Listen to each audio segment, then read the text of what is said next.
नमस्कार, daily update में आपका स्वागत है। मैं आपके साथ अंजलि। डेली अपडेट में देखेंगे आपको खबरें जिनका है आपसे सरोकार। आइए नजर डालेंगे आज की ताजा तरीन खबरों पर। भावुक मल्लिकार्जुन खड़गे बोले, मजदूर का बेटा कांग्रेस अध्यक्ष बन गया, तोड़ूंगा नफरत का जाल। खड़गे ने अपने संबोधन में आगे कहा कि सत्ता की राजनीति के दौर में सोनिया गांधी ने त्याग की जो मिसाल कायम की है, उसका कोई दूसरा उदाहरण नहीं। उपराज्यपाल ने यमुना किनारे छठ पूजा की दी मंजूरी। सीएम केजरीवाल पर लगाया गुमराह करने का आरोप। दिल्ली के उपराज्यपाल ने यमुना किनारे छठ पूजा के लिए बनाए जा रहे घाटों पर पूजा करने की मंजूरी दी और दिल्ली सीएम केजरीवाल पर निशाना साधा। भारत पाकिस्तान सीमा पर ड्रोन से निपटने के लिए सेना तैयार। एक्का जैमर और मल्टी शॉट गन की तैनाती। भारत ने पाकिस्तान की ड्रोन वाली साजिश का मुंहतोड़ जवाब देने की तैयारी कर ली है। एलओसी पर भेजे गए ड्रोन का पता लगाने और उसे जाम करने के लिए सीमा पर एक्का जैमर तैनात कर दिए। दिल्ली हाई कोर्ट ने कहा, लड़कियों को अपनी मर्जी से शादी करने का पूरा अधिकार। दिल्ली उच्च न्यायालय ने लड़कियों के अपनी मर्जी से शादी करने को संवैधानिक हक दिया है। आपको बता दें, उच्च न्यायालय ने कहा कि पसंद से विवाह करना निजी आजादी का मूल तत्व है। अयोध्या में रामलला के दर्शन के लिए हो जाए तैयार। 2024 में पूरी तरह बनकर तैयार हो जाएगा श्री राम का दरबार। अयोध्या में बन रहे भव्य राम मंदिर का निर्माण लगभग 50% पूरा हो गया है। इसी के साथ वह तारीख भी आ गई है जब रामलला अपने गर्भगृह में विराजेंगे। खड़गे के नेतृत्व में मजबूत होगी कांग्रेस। सोनिया गांधी ने कहा, जनता और कार्यकर्ताओं का सम्मान मेरी पूंजी। कांग्रेस अध्यक्ष पद के चुनाव में खड़गे ने शशि थरूर को 6,825 वोट से मात दी थी। खड़गे को 7,897 वोट मिले थे। वहीं शशि थरूर के खाते में 1,072 वोट आए थे।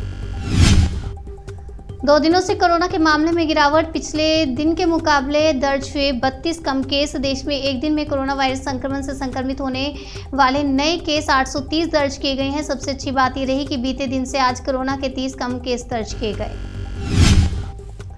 कश्मीर के कुपवाड़ा में सुरक्षा बलों की आतंकी से मुठभेड़। एक आतंकी हुआ ढेर। सर्च ऑपरेशन जारी। मुठभेड़ में अब तक एक आतंकी मारा गया है। वहीं आतंकियों के खिलाफ ऑपरेशन जारी है।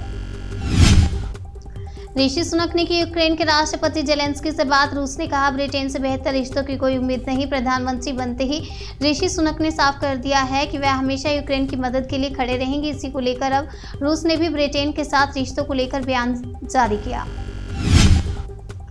झारखंड के कोडरमा में बड़ा ट्रेन हादसा। मालगाड़ी के 53 डिब्बे पटरी से उतरे। घटना सुबह लगभग 6:30 बजे की। पूर्व मध्य रेलवे ने बताया कि घटना में कोई हताहत नहीं हुआ। पैरोल पर बाहर आते ही राम रहीम ने बदला हनीप्रीत का नाम। गद्दी को लेकर कही बड़ी बात। पैरोल पर जेल से बाहर आते ही डेरा सच्चा सौदा प्रमुख राम रहीम ने डेरे की गद्दी को लेकर कहा, हम हैं, हम थे और हम ही गद्दी पर रहेंगे। उन्होंने हनीप्रीत का नाम बदलकर रूहानी दीदी कर दिया। नोट पर लक्ष्मी गणेश की लगी तस्वीर। दिल्ली सीएम पर बीजेपी का पलटवार। ये भगवान की फोटो हटाने वाले लोग। दिल्ली के मुख्यमंत्री अरविंद केजरीवाल ने बुधवार को एक प्रेस कॉन्फ्रेंस के दौरान कहा कि नोटों पर महात्मा गांधी के साथ ही गणेश और लक्ष्मी की तस्वीर लगानी चाहिए। अब इस पर विवाद शुरू हो चुका है। सिद्धू मूसेवाला मर्डर केस से जुड़ा पंजाबी सिंगर अफसाना खान का नाम। एनआईए ने की पूछताछ। मशहूर Punjabi singer Sidhu Moosewala murder case को लेकर नया मोड़ सामने आया। खबरों के मुताबिक सिद्धू मूसेवाला की करीबी दोस्त और पंजाबी सिंगर अफसाना खान से एनआईए की ओर से पूछताछ की गई। भरतपुर में बने 108 फीट लंबा गोवर्धन लिम्का बुक में दर्ज हुआ रिकॉर्ड। भरतपुर में गोवर्धन धूमधाम से मनाया जा रहा है। ब्रिज क्षेत्र के मंदिरों में आज से अन्नकूट महोत्सव शुरू हो गया। केवल राहुल गांधी ही दे सकते हैं नरेंद्र मोदी और बीजेपी को चुनौती। अशोक गहलोत ने बुधवार को कहा कि कांग्रेस के लिए आखिरी मिनट तक राहुल गांधी को पार्टी का अध्यक्ष बनाने के प्रयास किए गए, क्योंकि राहुल गांधी ही प्रधानमंत्री नरेंद्र मोदी भाजपा को चुनौती दे सकते हैं। अगली खबर दमोह से। दलित परिवार के 3 सदस्यों की मौत पर राजनीति। कमलनाथ ने लगाया बड़ा आरोप। पूर्व मुख्यमंत्री कमलनाथ ने कहा, मैं मध्य प्रदेश की शिवराज सरकार से इस घटना की उच्च स्तरीय जांच की मांग करता हूं। जांच के बाद इस घटना के दोषियों पर कड़ी कार्रवाई हो। राजस्थान दौरे पर आएंगे पीएम मोदी। मानगढ़ धाम को घोषित कर सकते हैं राष्ट्रीय स्मारक। मानगढ़ धाम आदिवासियों का प्रमुख स्थल माना जाता है। गुजरात, राजस्थान और एमपी चुनावों से पहले तमाम दलों द्वारा आदिवासी सीटों के मतदाताओं को साधने की कोशिश शुरू हो गई। महंगाई के दौर में घर पर ही उगाएं ताजी सब्जियां। शहर में छत पर बागवानी के लिए 25,000 रुपये देगी सरकार।